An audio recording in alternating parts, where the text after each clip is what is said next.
Gotta say, I'm torn on this one because I'm very much an advocate for the government is not coming to save you, okay?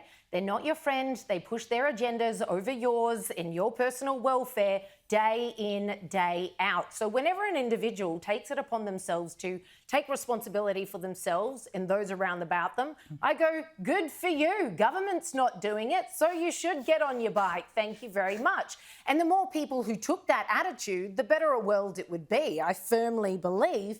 But of course, private property rights are absolutely sacred. I'm glad you got to that point, Liz. Where on earth are you going with this? I love personal responsibility, especially when it involves living in other people's properties. I just want to commend him for his efforts. So you need... What, his efforts? His efforts to drive people to go and live in properties they don't own when the owners don't know they're living in them. No, but, well, they're just sitting there wasted. That is his point. He should be It's just charged like by police with incitement to break and enter. So he's encouraging He's people... a lawyer, and as he pointed out, what he is facilitating here is not exactly illegal. And the point was not exactly illegal, which he said is the best kind of legal. Yes, I've done law. I know that he's right. He knows what he's talking about, so don't try and take him on in a legal aspect. He's clearly he'd trading... have you 6 feet under, but argue from a different standpoint. He's trading in envy and entitlement. The problem here is not the guy up the road who has a house he's not currently living in.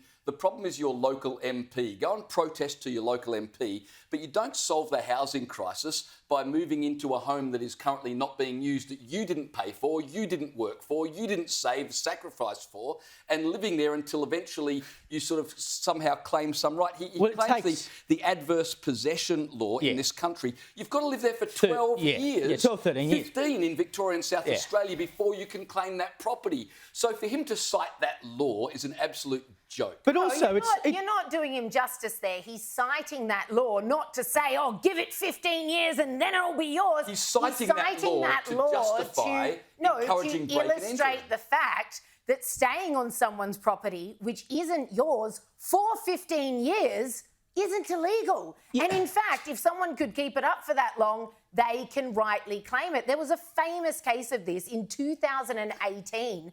This flog noticed this. It was already valued at just over $1 million.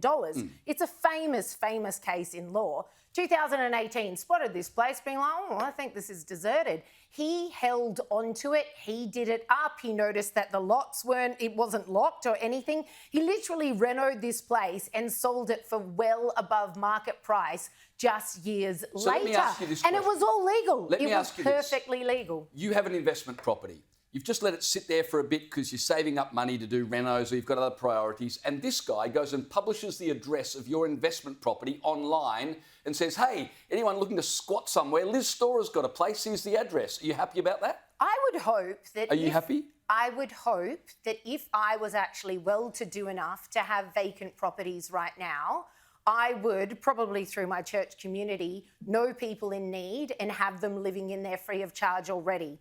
What this guy is doing is highlighting that is something that should be happening. No, homeowners have no ethical responsibility to homeless people. No, correct. He's simply...